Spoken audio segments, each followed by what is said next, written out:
Hello everyone and welcome to Cipher Studios, our weekly to bi-weekly segment talking about the latest updates and discussions revolving around English language anime dubbing.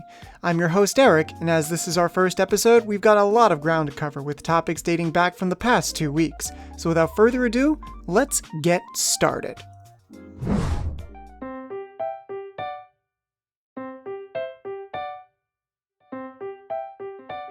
As expected with every new season, Funimation has announced and released several simuldubs to go alongside those already being streamed. These include Hensuki, Ensemble Star, A Certain Scientific Accelerator, Astro Lost in Space, Copcraft, Ari Fureta, Dr. Stone, Kochoki, Miss Caretaker, Demon Lord Retry, Beam, Mix, How Heavy Are the Dumbbells You Lift, The Ones Within, and Fire Force, with those last two currently having a same-day simuldub release. However, that first one, Hensuki, otherwise dubbed Are You Willing to Fall in Love with a Pervert as Long as She's Cute, had the subtitle version of its 4th episode make the rounds this past week, mostly through a post on the Sankaku Complex website, highlighting a scene where the main character's sister finds a rather certain item in his room. 兄さんがロリコンだとは思わなかった。誤解。それショウマが忘れていたやつだから。だよね。兄さん大きい方が好きだもんね。 Now, you can clearly hear her say LoliCon in the dialogue. However, looking at the official subtitles will show the word pedophile instead. While the two words might imply similar things, some sources argue that LoliCon in the context of Japanese fiction more so refers to someone with an interest in fictional Lolita characters, including petite adult characters, rather than predators who sexually abuse real-life children. When it comes to creating an understanding through adaptation, there's certainly an argument that conflating one as the other, even in a short comedic scene like this, is disingenuous. Translator Andrew Hodgson believed it mainly depends on context, while translator H. Anthony Israel provided their own examples for why the terms could be considered synonymous with each other. Meanwhile, Japan-based translator Dan Kanemitsu pointed to other more specific terms for pedophilia that exist. And this isn't the first time we've seen the term translated differently depending on who you ask. In Miyazaki's Lupin III film, the manga video subtitles have Lupin referring to the Count as pedophilic, while the subtitles you'll find on Netflix read Lolita loving Count instead. While some people find this translation perfectly valid, others see it as dishonest in a similar vein to how other lines from certain anime have been handled in Funimation Simuldubs. Although we currently don't know how the dub will handle this line specifically in the upcoming weeks. In the past, some dubs have adapted this term in the non-portmanteaued form, Lolita complex, making scenes like this more self-explanatory to Western viewers who aren't as accustomed to the trope. Hey Dad, wanna know what I was just thinking? If Yu-chan was asked out by a guy from her class and I was asked out by a guy from my class, does that mean those guys have Lolita complexes? Oh boy. But regardless of what side you're on in this debate, we'd love to hear your thoughts on the matter in the comments down below. And if you're interested, our friend Joe from Pause and Select has also done an interview with the author of the Moe Manifesto, Patrick William Galbraith, on this very topic. Link in the description.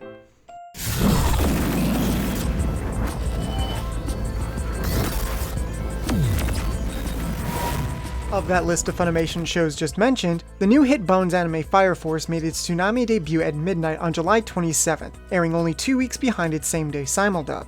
While it isn't as simultaneous as, say, Space Dandy's same-day airing, it's certainly an exciting prospect to see another anime dubbed on Western television hot off the heels of its Japanese run, reminiscent of Dimension W's Toonami broadcast a few years ago. This makes sense as that simuldub seemed to be the result of Funimation's position on that show's production committee, and according to the end credits, they appear to have a similar position on Fire Force. However, the timing of this specific Toonami announcement itself was certainly ill-fated, coming only a day after the tragic Kyoto Animation arson fire on July 19th. Toonami showrunner Jason DeMarco mentioned that the deal to broadcast Fire Force on American TV was made before the arson, and that any potential delays would be dealt with as they came. The Japanese television broadcast and simuldub did take a week off between episodes 2 and 3, but it remains to be seen if this will affect the Toonami broadcast outside of making it lag one less week behind the original Japanese one. What might also be worth keeping an eye on is how this Western television broadcast might differ from the original Japanese one moving forward. According to a Japanese press release, Fire Force will be experiencing some minor censorship moving forward, including visual and potential dialogue changes. It appears Funimation will be streaming those censored materials on their website after watching some of the minor edits made to episode 3, but it's unknown at this time if the Toonami broadcast will follow suit for whatever reason, since we have seen differences between versions of episodes streamed online and those aired on the block.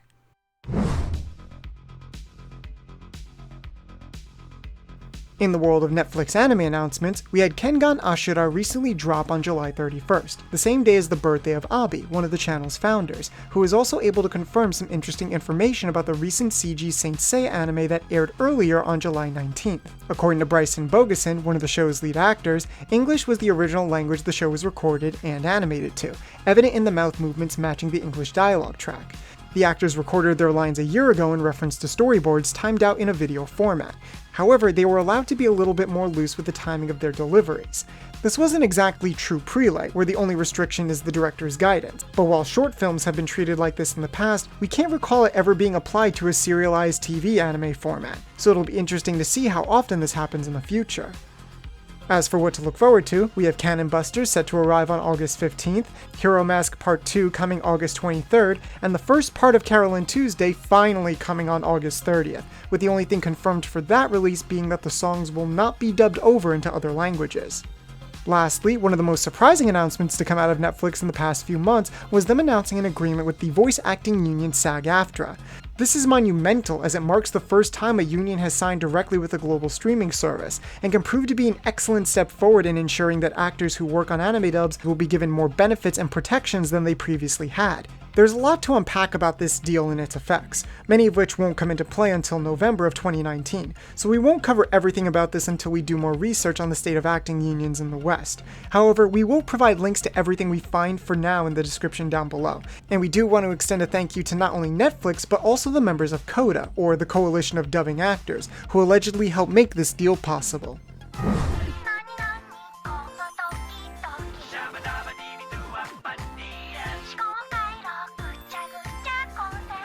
Something else worth checking out on Funimation's website is the recently released Nichijou dub. With ADR direction from Jade Saxton and script adaptation by Howard Wang, it'd be interesting to see how fans respond to the dub of such a beloved comedy that's been known for years by its Japanese audio.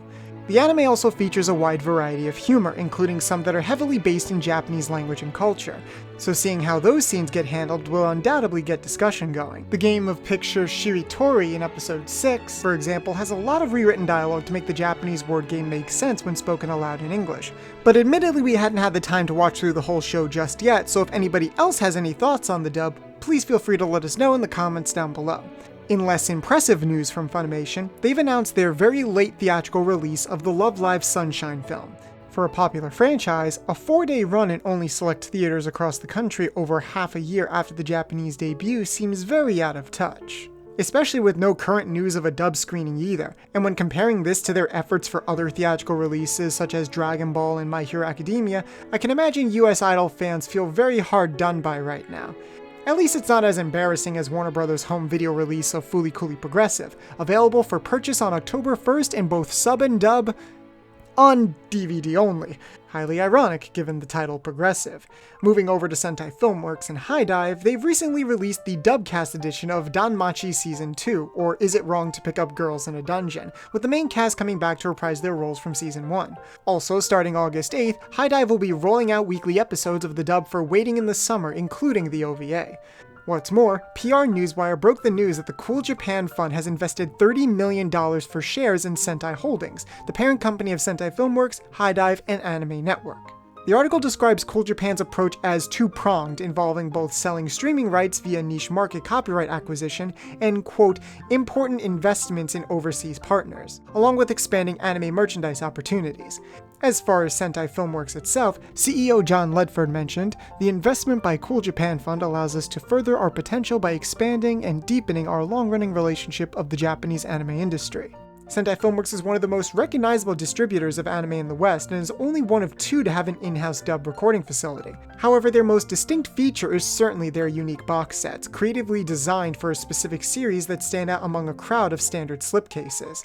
It is worth noting, though, that Cool Japan has had its fair share of critics both inside and outside Japan, with accusations most notable for awkward attempts to engage foreigners, general mismanagement, and even corruption. Established in 2013, the government initiative was conceived as a way for the country to use cultural soft power to improve their international image, especially to stand up to the popularity of the Hallyu wave of Korean pop culture. As of 2018, it was reported to be operating at a loss of 4.4 billion yen. Regardless, Sentai Filmworks has remained remained a relatively independent entity unlike other Western distributors which are now owned by much larger corporations, so we'll be keeping an eye on how this association with Cool Japan affects their dubbing or acquisition of properties, if at all. In other news, Otakon has just come to pass, and is usually the case with major anime conventions, what we're left with is a slew of new licensing announcements. The clear star of the show was Discotek, with a flock of niche titles and exciting news. Even putting aside the releases that will have dubs, it was incredibly exciting to see so many unique shows coming to official circulation, including Symphogear Season 1, a 4K remaster of Space Adventure Cobra, Message from Space, Battery, The Great Passage, Kyo Karamao Season 3 and the OVA, NG Knight Lamune and 40, Osamu Tezuka's Cleopatra, Lupin III's The Last Job, and the City Hunter TV series. Dual audio releases include Bobobo but Bobobo, an HD upscale of Bludgeoning Angel Dokuro-chan, Kyo Karamao Season 2, Sanrio's stop-motion Nutcracker Fantasy, and the final volume of Lupin III Part 2, featuring the vintage streamlined dub for select episodes. However, one of the most noteworthy releases for me personally was the nostalgic favorite Metabots. What's especially great is that Discotek will also be bringing the original Japanese Metabots to DVD. Obviously, with the American version being heavily edited, the uncut Japanese version will require a separate release, which is said to be coming later down the line. They're my Triple P, and this is our song! It's called Sky Dreamer!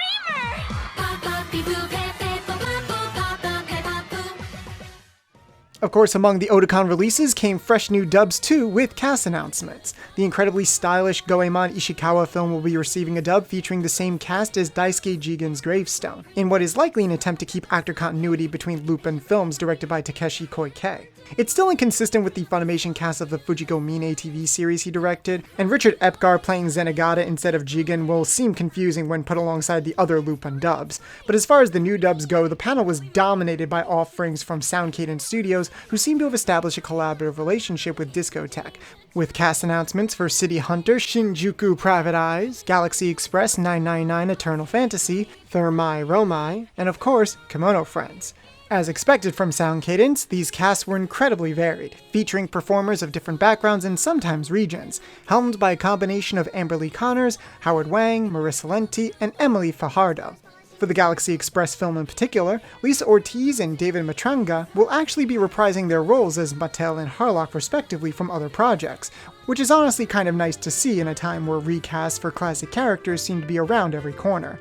However, the Kimono Friends dub was probably the most exciting, as it will feature dubbed insert songs directed by Dawn Bennett with lyrics by Lian Li, actual animal experts and fans of the series to voice the explainer segments, and in general, a staggeringly large cast. We won't go too in-depth with it just yet, as we have an interview with the Kimono Friends ADR director and scriptwriter Marissa Lenti upcoming on our channel.